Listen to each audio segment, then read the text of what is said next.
Na hora de escrever uma história, como preparar o terreno e como desenvolver os elementos ali da história, ao mesmo tempo que se mantém um fluxo de leitura interessante. Ter uma noção de ritmo na sua história te permite saber onde inserir e onde apresentar aqueles elementos que você sabe que a história precisa para funcionar de forma orgânica e sem depender de uma exposição escancarada. Olá pessoas, eu sou o Mestre dos Magos, sou quadrinista e estou fazendo o capítulo 2 do meu quadrinho Cyberpunk Cognição Eletrônica. E no último episódio eu falei sobre montar um esqueleto do roteiro e a narrativa. E agora eu vou falar sobre como manter essa narrativa fluindo. Para isso, precisamos primeiro entender o conceito de exposição. O que é exposição? Exposição é quando um autor precisa passar alguma informação para o leitor e ele precisa encontrar alguma maneira de fazer isso. A forma mais, digamos, simples seria uma exposição direta. Os personagens falarem aquela informação que nós precisamos captar. Só que muitas vezes isso atrapalha o ritmo da história porque soa extremamente falso ou irreal.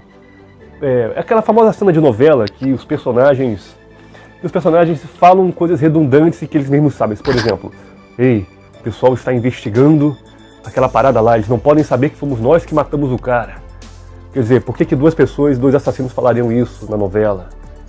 Eles já sabem dessa informação, por que estão falando dessa forma? Para nós podemos saber também, no caso, para quem entrou de surpresa naquele episódio. Mas, na prática, não é natural, nenhum ser humano falaria daquele jeito, escolheriam outras palavras, não sairiam falando matamos ninguém.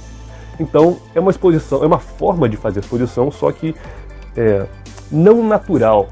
Como seria uma forma mais natural e até mais interessante? Você conseguir diluir a exposição e deixar ela meio escondida ao longo da história. Na página 18 e 19, os personagens chegam na vila destruída do Cupim. Vemos aqui alguns quadros de vidraças destruídas, uma placa caída, um moinho escangalhado, tudo arrebentado, tábuas na frente das janelas e tudo cheio de marcas de garras. Garras que, se vocês podem se lembrar, espero que o leitor se lembre, né? Aqui na página 16 foram mencionadas até com certo destaque na hora que a Areia examina a carcaça da criatura que os atacou e que ela acabou matando. É descrito um pouco sobre como essa criatura é bizarra e é dito a existência de garras. Então, ao chegarmos em um lugar ainda próximo daquela região, coberto de marcas de garras e destruído, é uma conexão fácil de se fazer que, as criaturas devem ter destruído, atacado esse lugar. Aqui na página 19 temos uma virada de página com curiosidade, que é basicamente o cabra sentado descansando, falando, como essa cidade está tudo arrebentada, um lugar furreca, não sei o que lá. Atrás dele tem uma porta e a porta se abre e ele não está vendo, tem algo que vai sair dali. Não sei o que é, curiosidade, virada de página. Nós vimos isso no último episódio. Caso o leitor não perceba que tudo está marcado com garras, até porque, é um desenho, vai que a pessoa acha que é uma rachura, não sei o que lá, eu decidi fazer com que a comadre, eu decidi fazer com que a comadre comente, de que tudo está coberto de garras, acho que fica mais fácil assim. Como é uma investigação, estão chegando na cidade, estão comentando sobre o que estão investigando, eu acho que fica natural ela comentar, caraca, isso aqui é tudo cheio de garras, marcas de garras. É uma exposição? Mas eu acho que fica mais disfarçada do que a personagem do nada parar. Ela está falando isso enquanto está investigando. Acho que faz sentido. Na página 20 e 21, nós vamos conhecer o personagem do Cupim. Ele aparece saindo da porta, coberto de escuridão, nós não podemos ver ele ainda direito, e com o rifle apontado para fora, achando que Cabra e Comadre e Areia são bandidos. Comadre e Cabra se rendem, falam, não, se acalma aí, nós somos de boa, não sei o que lá. E ele acha a Areia muito estranha. Primeiro, ela está muito calada, enquanto o pessoal está meio, atento porque estão com um rifle apontado para eles, a Areia está muito calma.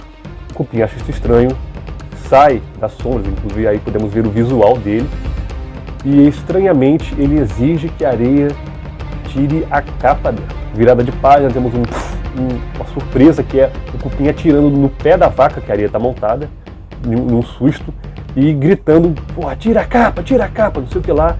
A comadre tentando tentando amenizar, tipo, não, calma aí, nós somos de boa, Areia, tira essa capa, pelo amor de Deus, ele vai atirar na gente, não sei o que lá.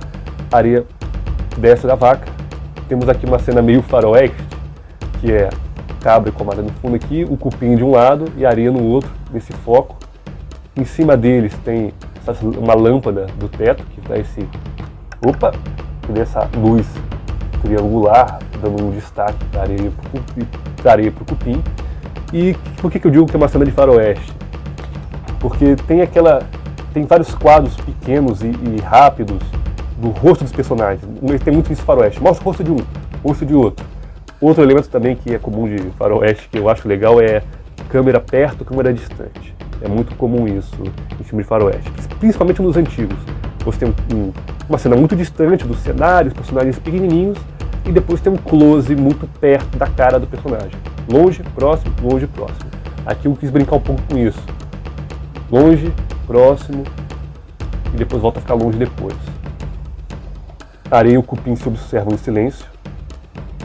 A Areia com o rifle apontado para ela, o rosto da Comadre preocupado, o rosto do Cupim tenso, a Areia também começa a ficar puta. Temos um close com as rachuras verticais também dando uma certa energia para a espada, para o cabo da espada dela, e a Areia levanta a sua mão em direção à espada, pois ela vai, tem até uma rachura aqui, ó, ela vai puxar a espada e vai ter uma batalha, porque assim, tá para estourar, a tensão tá para estourar, a treta vai comer, a Areia vai pegar a espada e, virada de página, ela só tirou a capa mesmo, ela levou a mão não para pegar a espada, mas para pegar a capa, ela tira a capa. Pois ela tira a capa, começa a falar pro Cupim e começa a falar as coisas que ela percebeu. Ela fala, cara, eu imagino que esse lugar tenha sido atacado, não sei o que lá, e imagino que você também esteja pensando que eu sou uma das criaturas, visto, e você exigiu tanto que eu tirasse a capa para mostrar o que estava escondendo. Como você pode ver, eu não sou feita de sucata, como aquelas criaturas são. As criaturas do desfiladeiro, vou até botar uma imagem aí, elas são feitas muito de sucata. E a Areia também até menciona que o corpo dela é, entre aspas, diferente. Isso também dá um destaque para o fato do corpo dela ser mais sofisticado, que também é uma parada do bingo, dá para marcar aí no bingo esse elemento. Cupim se acalma, tem uns momentos de silêncio, ele pensando, a Areia olhando, Cupim se acalma, mas ainda fala que acha o pessoal muito estranho, não sei o que lá. Menciona, fala que o Cabra ele é muito velho e a Comadre é muito arredondada, muito sofisticada também. Ele comenta que ela provavelmente não trabalhava atrás de uma enxada, ele fala bem assim. Depois ele novamente ressalta a estranheza da Areia, temos um close aqui nas costas dela mostrando como o corpo dela é bem anatômico e musculoso. Temos aqui também, em sequência, um trecho que chegou a ter algo do tipo no último episódio, mas não achei que ficou muito claro, que é quando os robôs, e quando no capítulo anterior, quando o Capial estranha o olho da Areia, porque assim, nesse mundo não há seres humanos, só tem robôs. De tal forma que os robôs nem sequer sabem o que é um ser humano, eles não sabem reconhecer o que é um ser humano. Então ninguém consegue apontar para a Areia e falar, cara, você é claramente uma ciborgue. Eles só falam, não, tem uma coisa muito estranha em você e eu não sei explicar o que é. Eu acho que ficou muito escondido esse significado nessa parte que você está vendo aí na tela, que é a página do capítulo anterior. Então eu decidi consertar as coisas, para assim dizer, colocar uma cena mais destacada e mais bem feita, no mesmo estilo. Cupim põe o dedo na própria cara, se referenciando ao olho da Areia, dizendo que ele não sabe identificar o que é aquilo. Após perceber que Cabra e Comadre não são uma ameaça, Cupim fala que vai pegar umas cadeiras para eles se sentarem. E temos aí um intervalo.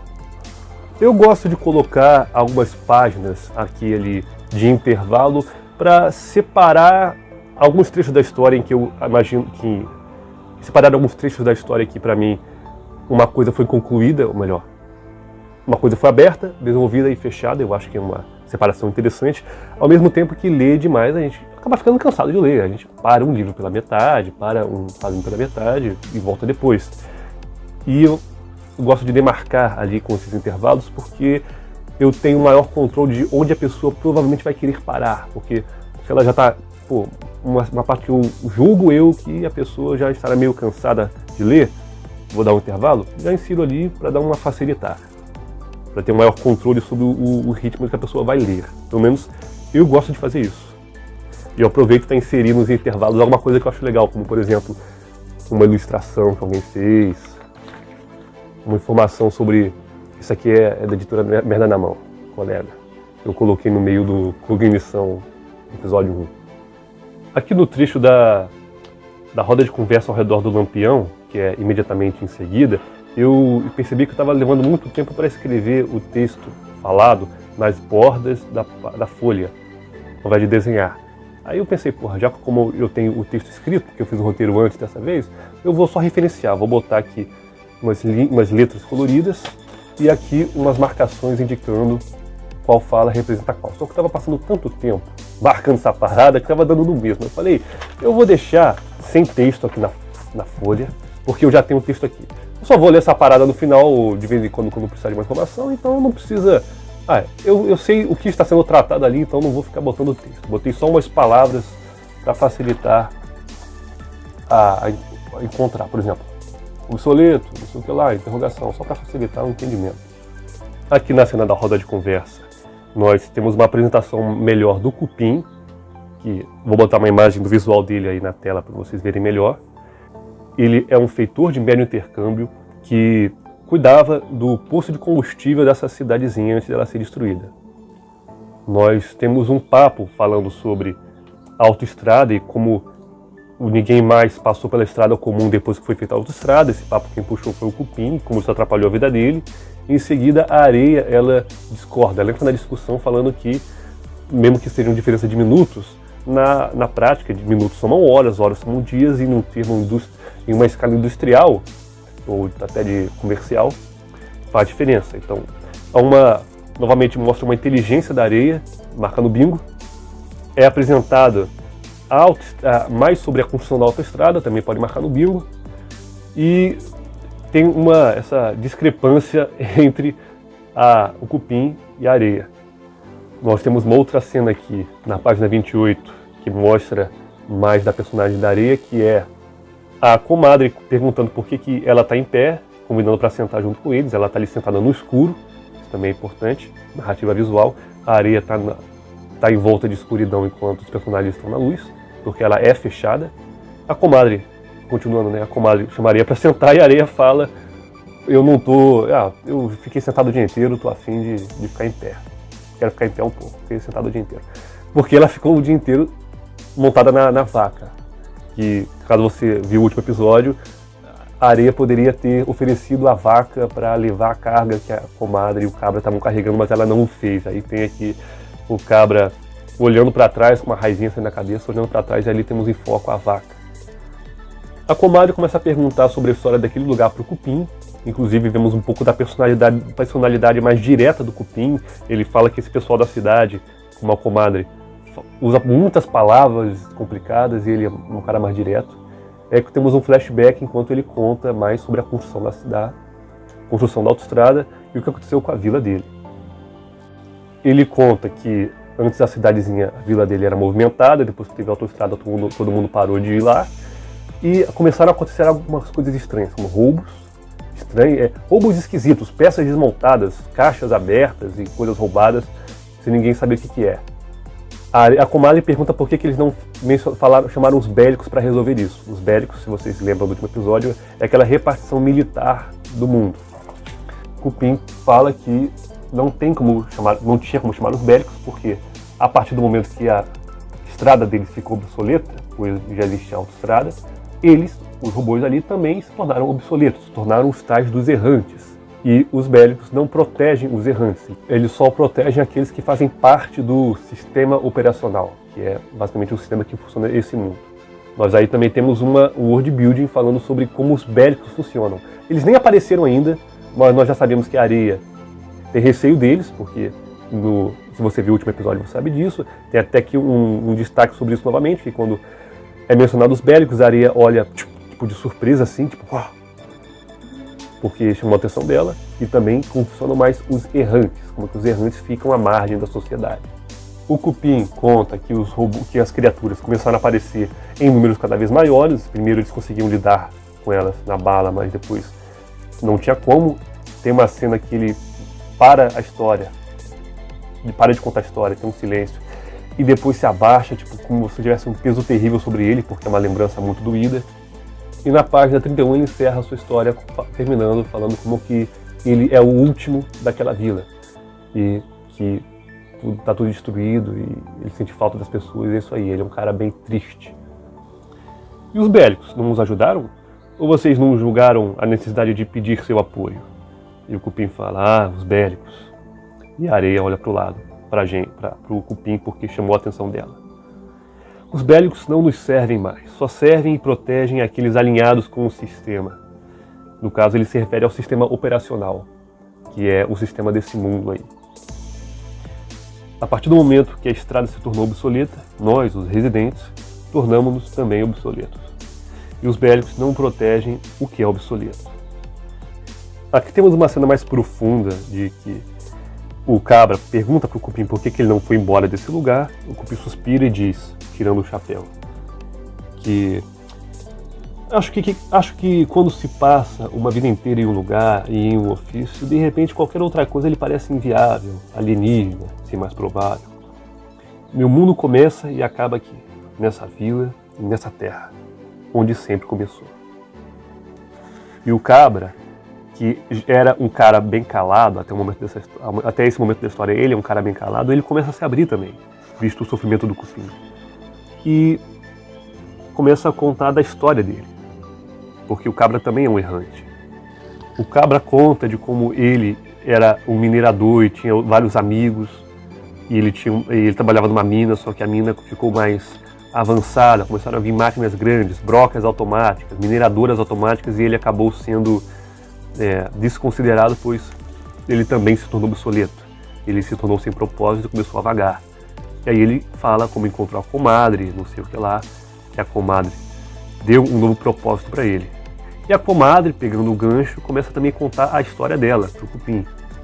Ela fala que ela tinha um laboratório de programação, que à medida que os modelos dos robôs foram ficando diferentes e foram mudando também ao longo do tempo, o trabalho dela também começou a ficar obsoleto, porque o tipo de robô que ela fazia não era mais o tipo de robô tão necessário no mercado. Ela disse que ela contratou o Cabra para cortar custos, porque é mais barato você ter um errante, contratar um errante, e depois ela fala que ela se impressionou com o surgimento de uma relação entre eles dois, que até então estava sendo apenas uma amizade. Na verdade, não é dito na história que é mais do que uma amizade, mas pelo jeito que eles se olham, pelo jeito que eles se falam, pelo jeito que eles dão as mãos, eu achei que ficou um aspecto muito grande de romance ou de amor, como se eles se amassem. E primeiro não foi totalmente proposital, eu não esperava fazer isso, mas eu acabei deixando porque, na minha opinião, saber que dois personagens estão apaixonados, acho que dá uma empatia mais a eles. A empatia é necessária para fazer com que nós nos preocupemos com eles quando chegarmos nas partes perigosas da história. Então eu resolvi deixar. Não é dito, nem eu sei se eles têm ou não um romance, até porque não faz sentido, não tem amor, não tem romance, são só robôs, então não faz sentido eles terem, mas eu achei visualmente instigante e resolvi deixar. O Cabra continua e conclui a cena contando para o Cupim como ele estava sem esperanças, como ele estava desamparado até encontrar a comadre e como ele se surpreendeu que a vida ela continua e a vida ela pode também nos surpreender se nós continuarmos seguindo em frente. Isso, assim como a vida trouxe uma boa surpresa para ele, que foi a comadre. Temos aqui novamente um gesto bonitinho entre os dois, a comadre sorrindo, não sei o que lá. O Cupim ele olha para o lado, fica meio mexido e fala que vai descansar, pega o banco, vai lá para dentro. Após isso, o Cupim convida a Cabra, Comadre e Areia para recarregar as baterias, porque a estrada ficou obsoleta, mas ninguém se deu o trabalho de ir lá desligar a energia, então ainda tem um transformador no poste, ainda tem energia elétrica no estabelecimento, então eles podem recarregar as baterias. E o Cabra e a Comadre falam, ei, rapaz, ele pode recarregar? Ótimo, que bom, a gente estava cansado, a gente estava precisando de energia, achamos que não íamos encontrar até o final da estrada, eles ficam, bem alegres, bem surpresos, assim, é uma surpresa até pra gente pela expressão deles. Aí o Cupim chega e fala, chega aí, não sei o que lá, vem recarregar, e chama a Areia. A Areia fala, casualmente, que ela não recarrega. E todo mundo fica chocado. é até uma virada de página, porque nós não sabemos porque eles ficaram chocados. Na prática, o que acontece? Todo robô precisa recarregar. Então é bizarro a areia não precisar recarregar, só que nós, leitores, não sabemos disso. Então, neste momento, por mais que os personagens saibam o motivo da surpresa, nós não sabemos. Então, eu acho que conta como, pelo menos, uma meia curiosidade para ter a virada de página.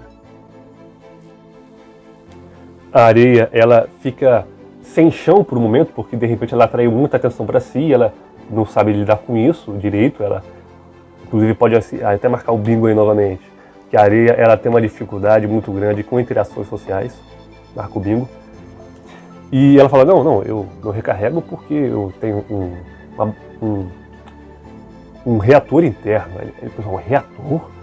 Rapaz, não sei o que lá, nunca vi isso, que coisa maluca. Então você não recarrega? Ela, não. E você... Então você não recarrega? Ela fala, não recarrego, não sei o que lá. Eu pergunto, e como é que faz para consertar? Dá defeito? Como é que é? Você pode abrir? Ela fala, eu não fui feita para dar defeito. E quando o pessoal continua fazendo perguntas, ela fala, cara, chega de perguntas, me deixa em paz, vamos lá. E se vira pro lado, se isola. E temos aqui o quadro final da areia sozinha, obviamente nas sombras, e a porta agora fechada, que o pessoal foi lá dentro da casa para recarregar, e a areia sozinha ficou do lado de fora. Aqui também entra novamente a narrativa visual da areia repleta de sombras, que no momento que o cupim chama ela está cheia de sombras ao redor. Depois, quando ela pega de surpresa, essas sombras parecem ser varridas, ó. Tipo, até tem uns respingados como que foi varrido de repente essa cara da areia, essa carapaça dela foi varrida de repente, ficou mais iluminado, o fundo foi lavado. E depois que, à medida que ela vai se recompondo, essas sombras começam a voltar a subir no fundo, tomam conta, e no final nós vemos novamente a areia envolta totalmente de sombras enquanto o pessoal foi para a luz. Novamente tornando visual o que está sendo tratado ali no subtexto e no interior da personagem. Na próxima cena, o dia amanhece, temos uma brincadeirinha com a comadre falando, o dia amanheceu, ela está olhando para o teto de pedra. Cabra e comadre recarregados, não sei o que, vamos seguir pela estrada. Tem uma piadinha também aqui falando que a comadre não está preocupada muito com se vai ter mais criaturas na estrada, porque ela confia que a areia consegue defendê-los. Já defendeu antes, pode defender depois. Aí a areia comenta assim casualmente, acho que até uns 40 inimigos eu consigo enfrentar. A comadre ri, tipo, porra, areia, não sabia que você tinha esse senso de humor. E a areia não fala nada, porque na prática ela estava falando sério. E na saída, à medida que eles vão embora, o cupim chama eles, pedindo para esperar. E tem uma cena, bonitinha, tem um cupim, o pessoal esperando o cupim indo até eles. E o cupim falando que ele se inspirou pelas palavras do cabra na noite passada e que ele resolveu tentar de novo. Ele vai tentar reconstruir a vida dele e vai seguir com os personagens até a cidade. E aí eles voltam a viajar. Onde teve a exposição nesse trecho aí que eu mostrei? A exposição dele veio muito na forma de um world building, tanto em maior escala, no sentido de falar um pouco dos bélicos, deixar claro que os bélicos deveriam proteger os robôs. Também falou da autoestrada, da história da autoestrada, da construção dela, falou dos errantes, que são os robôs obsoletos. Então houve ali uma série de informações sendo inseridas, sendo apresentadas, de uma forma mais natural, porque se dá em uma roda de conversa em que as pessoas estão conversando sobre o assunto. E aqui eu abro um parênteses. Os personagens falando como quem já sabe sobre aquele mundo, ajuda a tornar a coisa mais crível, porque eles fazem parte daquele mundo, eles entendem como ele funciona, inclusive muito melhor do que nós, que acabamos de chegar e estamos conhecendo ele agora. Então, ali pela forma com que eles falam, claramente uma espécie de contexto, ou alguns detalhes não ditos. Há ali um certo vácuo entre informações que eles parecem ter noção e que nós não temos. Eles conhecem mais o mundo do que nós. Na minha opinião, isso ajuda a tornar a coisa mais crível, porque o mundo parece mais vivo quando tem detalhes que nós não sabemos, mas eles sabem, saca?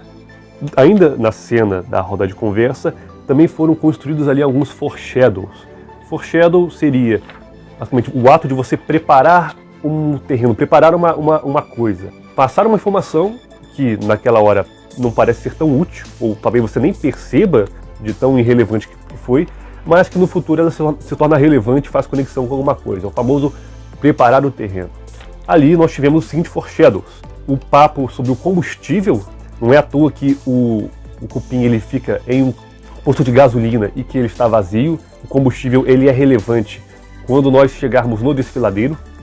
Também é mostrado como foreshadow o fato dos robôs precisarem recarregar a energia. Eles têm uma bateria, eles têm que recarregar.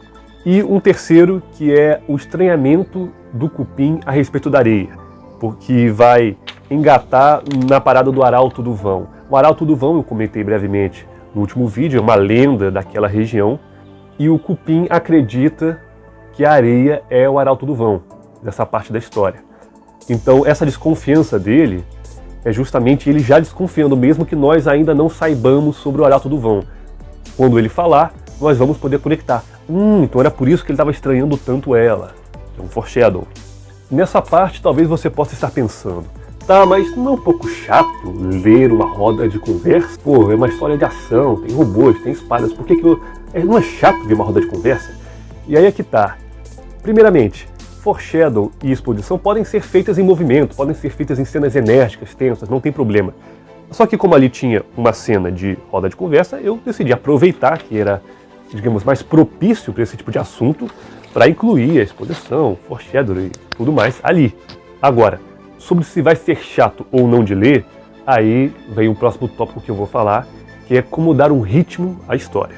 Uma história chata costuma ser uma história também estática. Vamos pegar como um parâmetro a tensão.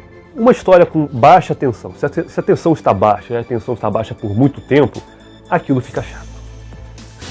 E se for o contrário, se a tensão estiver alta, um negócio, uma cena tensa, uma cena perigosa, seja lá o que for, a tensão está lá em cima e ela fica constantemente lá em cima. Vai chegar um momento que aquilo vai ficar chato também, porque vai ficar meio que estagnado.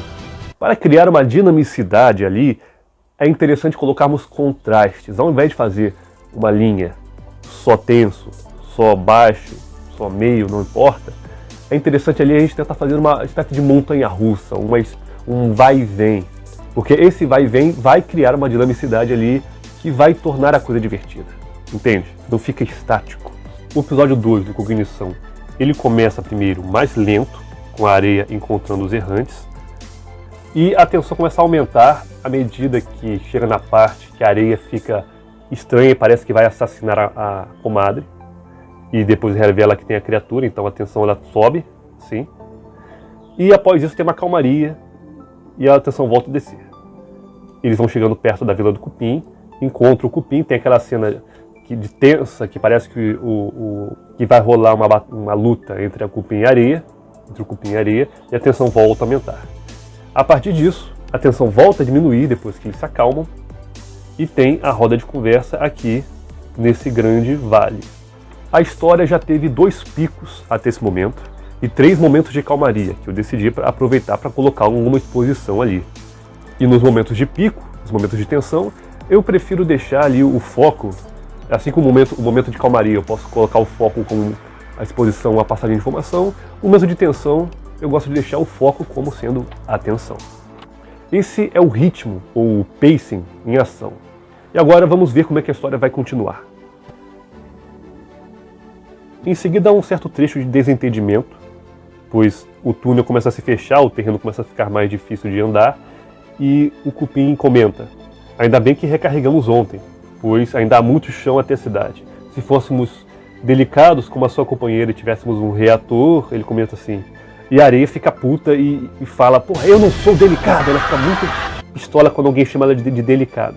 Aí o Cupim fala: olha, desculpa se eu a ofendi, não vou repetir, mas assim, ele fala com a mão no chapéu. A colega que escolhe usar o animal, se referindo à vaca, né? Escolhe usar o animal para cavalgar e não para carregar, demonstra uma delicadeza, não concorda? Aí a areia meio que demora um pouquinho para sacar, ela tem um silêncio aqui de falar: tá, entendi.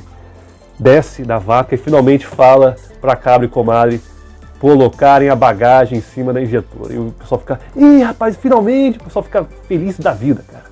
E a areia tentando se defender, ainda fala, não, cara, recarregar o de menos. Vocês podiam ter recarregado qualquer lugar da estrada, vendo aqueles fios. Era só fazer um gato. Ela fala bem assim. E a comadre, carinhosamente, o braço, a mão, no ombro de areia, fala que eu não faço ideia de como fazer uma coisa dessa. A areia tira a mão da comadre e se isola de novo. Isso aqui novamente mostra como a areia é inteligente, ela entende de elétrica e também como ela tem essa dificuldade social. Uma escolha visual que eu decidi fazer, eu até voltei no storyboard para adicionar, nessa parte a areia está sem a capa ela está em cima da injetora, porque eu percebi que ficava muito mais interessante, na minha opinião, no quadro que a comadre gentil com a areia põe a mão no ombro dela, a areia está sem a capa, porque a gente pode ver as costas musculosas dela. E eu acho que fica uma visão interessante, uma personagem tão forte fisicamente em uma situação tão... sem conseguir lidar com uma situação tão delicada internamente. Eu acho que fica uma dicotomia que fala? Um contraste muito interessante, por isso que eu resolvi deixá-la com as costas à mostra aqui nesse quadro. E por isso que eu decidi então voltar na página anterior e fazer com que ela não tivesse a capa, deixar a capa na injetora. Eles seguem em viagem, chega em uma parte novamente erodida da estrada, que eles têm que passar com dificuldade. O cabra acaba escorregando, o pessoal vai ajudá-lo, nós temos uma virada de página aqui, eles iam ajudar o cabra. E o cabra, ele machuca a perna, ele quebra a perna porque ele caiu e ele também está meio fraco, meio velho. E a areia, ela escuta um barulho, e os outros personagens tristes ficam alerta. A areia vai ver, e nós vemos uma coisinha, um pontinho no horizonte. A areia firma os olhos e percebemos que é uma criatura, mas não só uma, são várias, porque elas começam a correr para o lado, a primeira na frente e aqui uma horda. A gente não consegue ver direito, é bem pequenininho mesmo. Aí ela fala, pô, tem criaturas ali, não sei o que lá. E a areia fala, eu vou chegar mais perto para investigar. Nesse momento que as criaturas ameaçam aparecer, a tensão começa a subir novamente, porque logo ali tem o inimigo, né? A areia vai embora, vai indo em direção a eles e desaparece atrás da colina. Nisso o Cupim aproveita para falar com a comadre sobre o arauto do vão. E aí começa a ter mais uma exposição aqui, porque ele aproveitou do momento que a areia não estava lá para falar com eles, então é coerente com a história sobre o arauto do vão, porque nesse momento ele pensa que a areia é o arauto do vão. E aí ele fala, arauto do vão, é uma história que tinha aqui, e antes mesmo de ter autoestrada, aqui perto tem um desfiladeiro terrível, as pessoas desapareciam lá perto, e tinha a história do arauto do vão. Tem até uma ilustração sombria, bizarra de como seria o arauto do vão, e que ele está desconfiado que a areia seja o arauto do vão. Tem até um quadro meio macabro aqui da máscara da areia e por dentro um crânio, uma caveira, tipo, como se ela representasse a morte, enquanto o Cupim vai contando a história. A comadre não gosta muito de ouvir isso, fala que, cara, eu confio na areia, ela salvou minha vida e é isso aí. E o Cupim pede para pelo menos ela não falar nada para a areia, que está retornando. Nesse ponto já pode marcar novamente aí o bingo, que falou do arauto do vão. E a areia chega, fala que, porra, eu observei lá, os robôs sumiram, deve ter ido embora as criaturas, acho que tá tudo tranquilo. Deixa eu ver essa perna aí, cara. O cabra com a perna quebrada, coitado. O cabra até fica feliz por um momento, tipo, ih, você vai me deixar montar na vaca? Ela fala, não, eu não vou te deixar montar na vaca não, eu vou te consertar. E ela começa a desacoplar o corpo aracnídeo dela. Inclusive o cabra fica aterrorizado porque é meio estranho o corpo aracnídeo da areia. O que é o corpo aracnídeo? Imagens aí na tela. A areia, na prática, o corpo, digamos, real dela é só esse corpo aracnídeo aí. É o pescoço, o trapézio, e onde seria a espinha, começa a sair várias garras, patas de aranha, assim, e ela pode se acoplar em diversos corpos. Então o corpo dela, por assim dizer, ele é solto, ela pode se soltar. E ela usa essas pinças, essas pecinhas, essas perninhas, para consertar um trabalho delicado. Ela consegue ter uma habilidade, consegue desparafusar coisas, tem umas garrinhas, ela consegue usar essa forma para fazer reparos. Ao mesmo tempo que essa forma ela é fraca fisicamente no sentido de luta. Ela não pode lutar nessa forma, pois ela é fraca, ela é frágil. Nós temos aí agora uma cena detalhada de mecânica, que também pode marcar no bingo. Eu estava com vontade de adicionar uma porque eu acho divertido, acho que seria divertido. e a areia começa a desmontar a perna do cabra. Ela basicamente ela desmonta para poder ter acesso aos fios, tira os fios e tira a seção do meio da perna do cabra, que tem 3 seções, não sei o que lá. Vai desmontando, tem a carcaça, cheia de garrinhas, tudo segurando, tudo esquisito, tudo maluco. Retira e junta a conexão que sobrou. E meio que faz o cabra ter um joelho mais comum.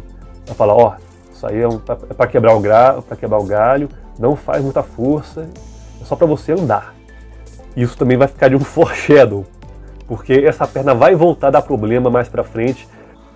Nessa parte eu tentei dar uma experimentada com um modelo de jump scare, para fazer um susto. Que depois que o pessoal tá de boa, tá calmo, tá tranquilo, uma pedra rola ali em cima da ribanceira, eles ficam atentos, porque é uma criatura, a areia olha para cima, Cupim olha para cima e Cupim aponta o rifle. A pedra continua rolando, Cupim observa.